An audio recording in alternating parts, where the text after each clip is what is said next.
Some of you already have had little snippets of the book that has come out, Betrayal by Tom Bower. And so I'm going to be getting into the first chapter, which is about Manchester. That was on the 5th of September in 2022.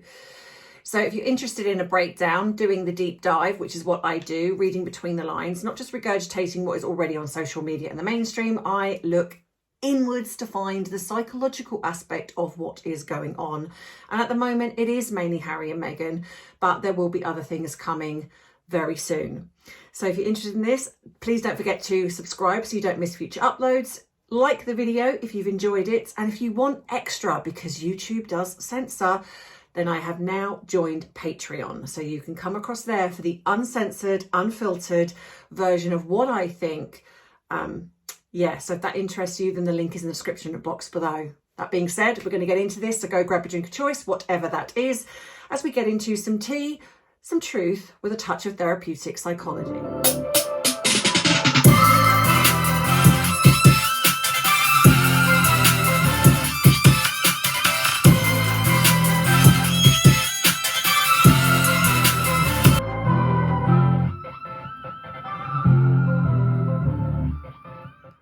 So yes, it's here.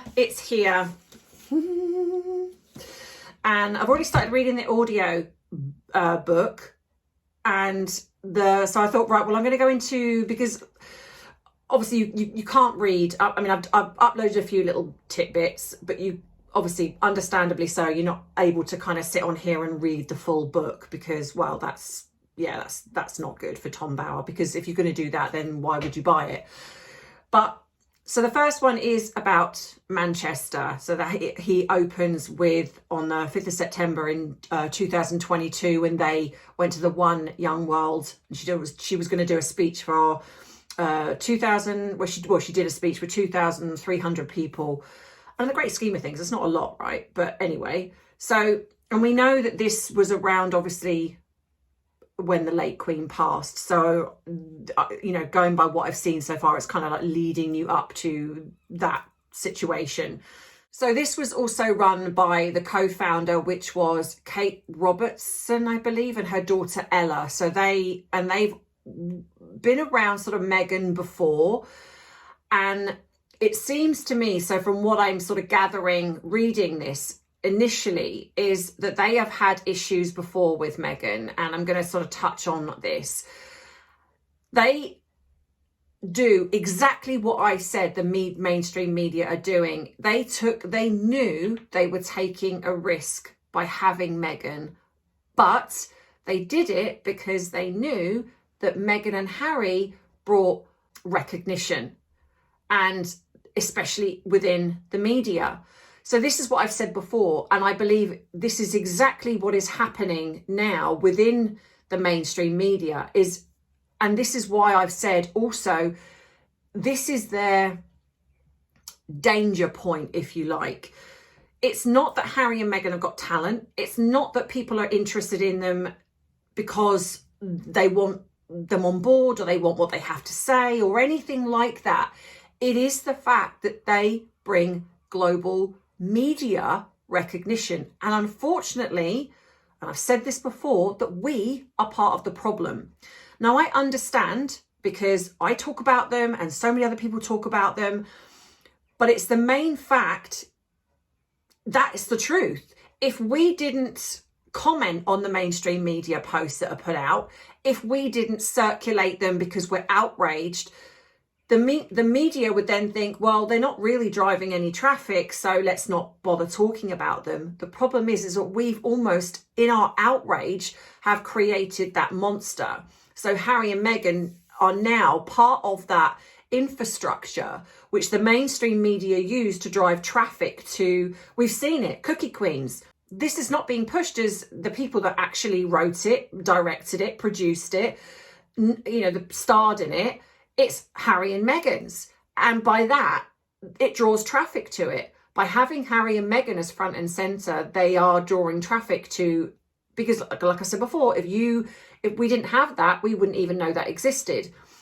And again, this is what we're seeing with what's happening in Australia with this event that she is supposedly headlining. It's drawing traffic to it. And so I think this is what people are doing. You know, we've seen Meghan aligning with people like Emma Grede.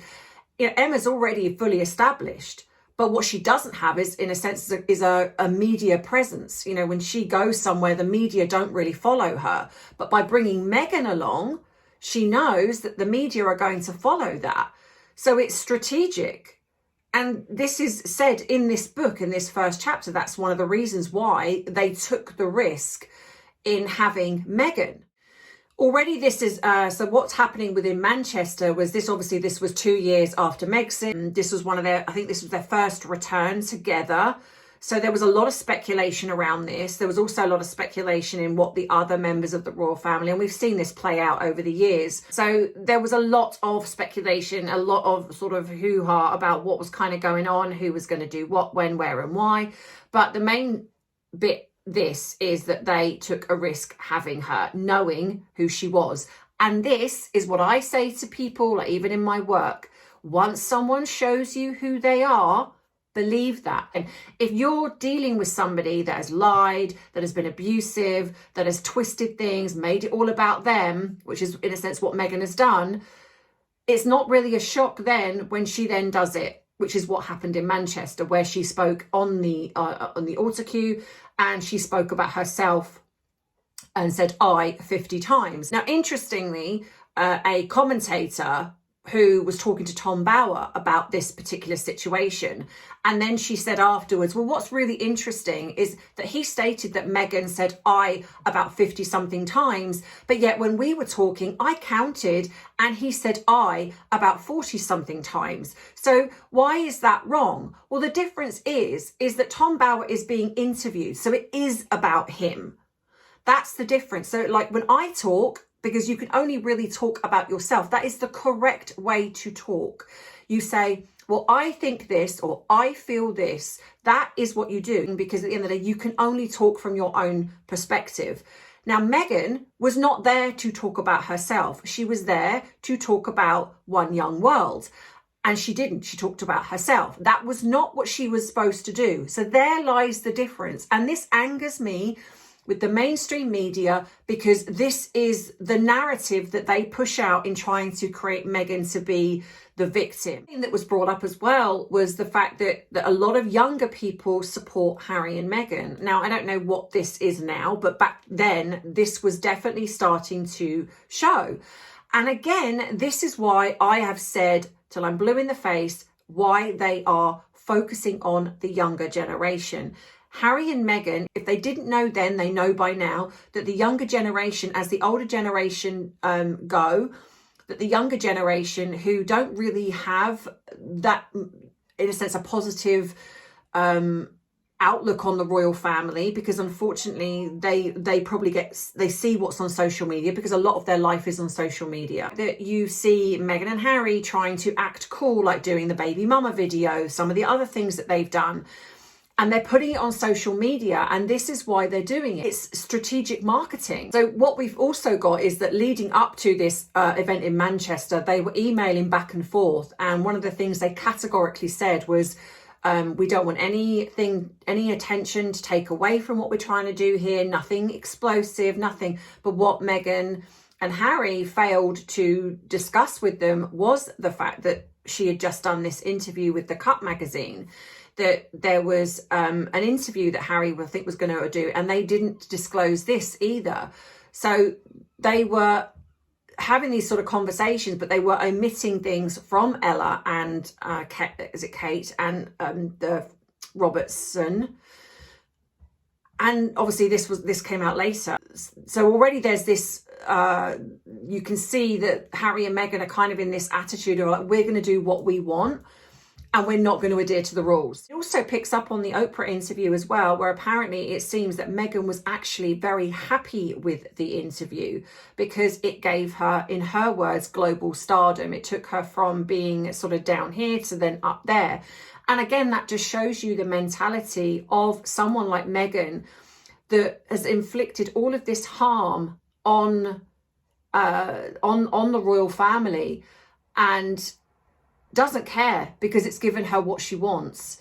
Now, I do feel that Harry probably really misjudged this, and I do think that this is where probably in the very beginning, he was just kind of going along with her. But I failed to believe that he didn't think that this was something that was going to be, that was not going to go down very well with his family. So yeah, I mean, that's just me perceiving that. But yeah, so it definitely says in here that she was actually glad of the Oprah interview and the outcome. So of course, what it also goes on to say, a lot of conversations were being had back and forth with James Holt. He did not admit that she was also going to be doing podcasts. That was the other thing as well. And the Cut magazine. So he was omitting these because the aim was to elevate, his job was to elevate Meghan as much as possible. And so that obviously was lying to Kate and Ella, who were trying to get this all organised and set up within Manchester. And these things were being omitted from that. It's not a good start, is it, when you're lying to people that are actually setting something up that's really important and you're lying to them. So the other thing as well is One Young World also paid for flights for 11 people. 5 were in first class.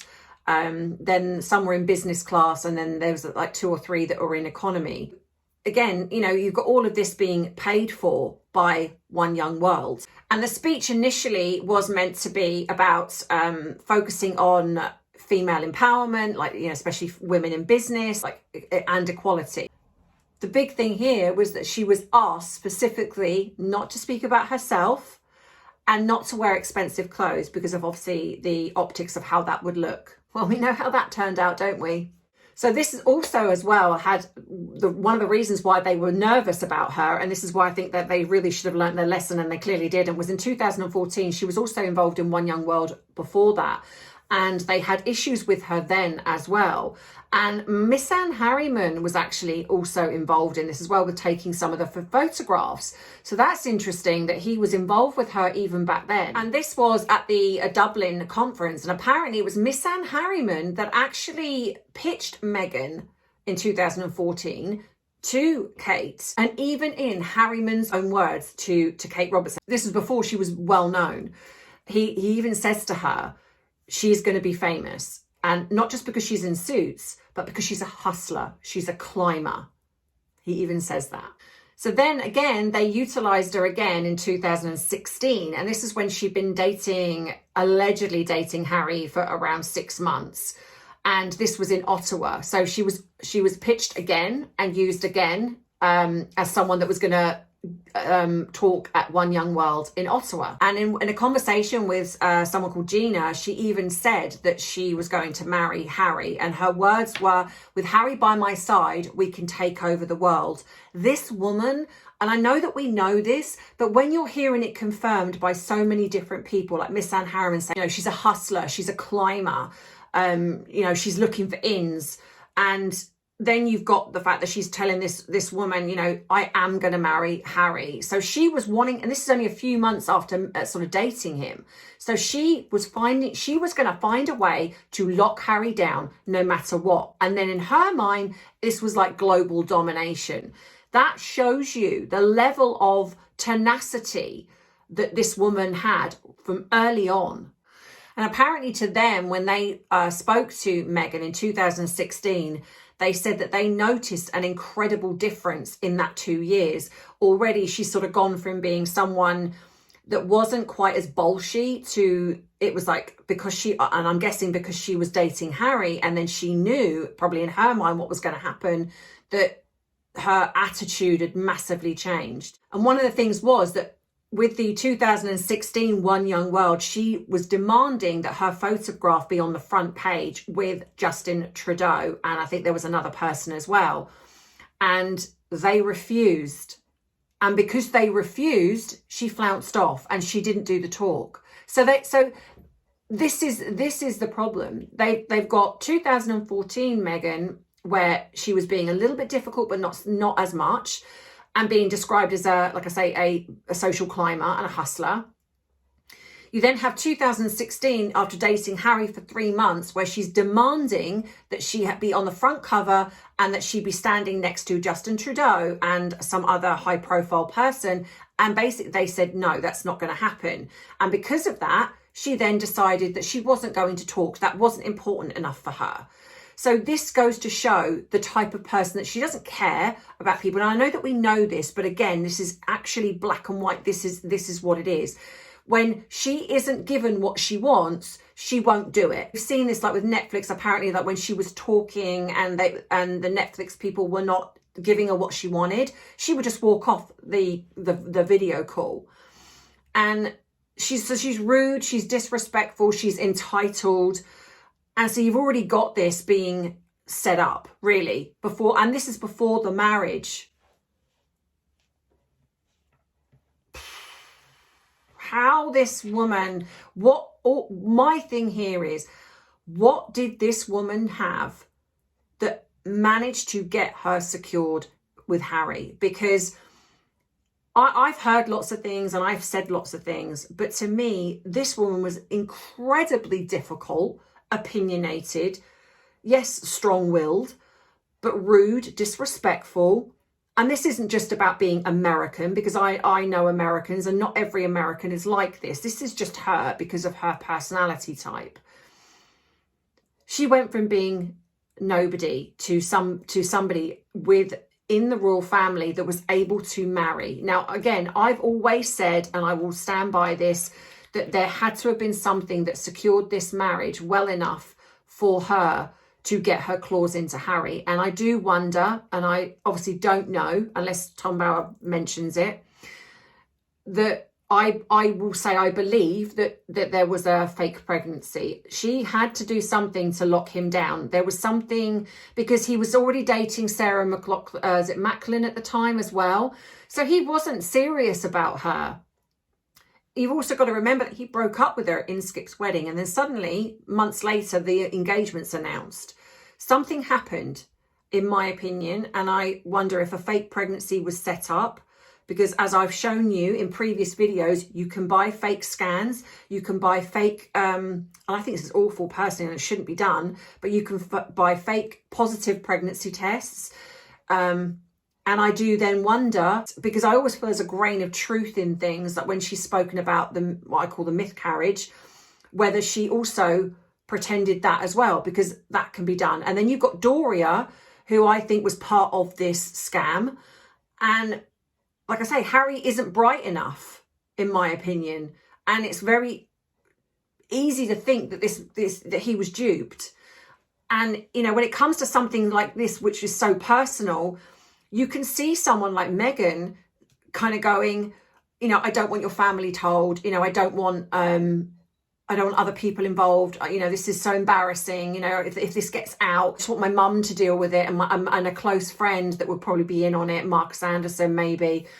And Harry kind of going, yeah, that's fine. You know, we just won't tell anybody. You can just see that happening. And it just, when you look at all of this in who she was, it's not a far stretch. Also interesting that comes up as well is that the communications between sort of like Meghan and there was still this interlink with Kensington Palace thing, which I didn't know, that when Harry and Meghan left, even in 2022, there was still that interlink where there was these connections, because Kate and Ella Robertson were contacting Kensington Palace saying, you know, look, we need confirmation that Meghan's turning up, because there was a lot of, yes, she is, or, you know, we need to work out some of the optics. It's like they weren't getting this confirmation. And then they reached out Harry's representative, and apparently it was coming back that Harry doesn't know what's going on. So it was like, well, how do you not know what your wife is doing? And again, I wonder if this goes back to what I've said before, is I don't believe these two were living together. I think they were just sort of cohabiting, but doing their separate things and just aligning them when they needed to. Yeah, because why would Harry not know anything about what was going on? You're appearing together. It's like, that's weird. There's a brief mention about Megxit here, and that the feeling around that was the words, we've been had. And to be fair, I absolutely do believe that. And this was when apparently she spoke to the the editor of Vogue, where she wanted to be on the front cover, and this is when he refused, and that's when their relationship soured as well. So she really was, to kind of, when you're reading this or listening to it, you're seeing how this woman who come from literally nowhere, because nobody really knew of her, to then being in a position where she felt that she was entitled enough to command all of this. And I can understand actually why the royal family just didn't know how to deal with her, because this, you know, they've probably never come up against someone like her in their entire life. And the other thing as well is that Miss Anne Harriman was invited to this. The outside press were not allowed in. The only person they allowed in was Omid Scobie. So that just shows you back then how close he was with them, that he was the only one that was allowed to come in, be the journalist for that event. And Miss Anne Harriman was the only photographer that was allowed into the actual event. That just shows you how much they need to control the narrative. And also as well, what's interesting is that Harry was not happy either. So apparently he complained that he'd been abandoned about 2 days leading up to this Manchester event, that it basically was all about Meghan. So he wasn't happy either. Even though Miss Anne Harriman was invited, even though they were connected in 2014 and then 2016, when she met Harry, he actually stated that he was very surprised that he was invited to be the photographer because he hadn't heard from her. So this again shows that she discards people until she needs them. Now, of course, why he said yes, I'm guessing because, well, that's probably stuff, you know, that's good for him. But yeah, she dumped him, and he hadn't heard from her in all that time because, of course, for her, she's like, well, I've got Harry now, like she did with her father, don't need you anymore. And she just reels in people when she needs them. It's just awful that this woman got the position she did. The other thing as well is that Charlotte Tilbury did Meghan's makeup, 3 hours doing her makeup. You just, yeah, the perks this woman had, and she blew it.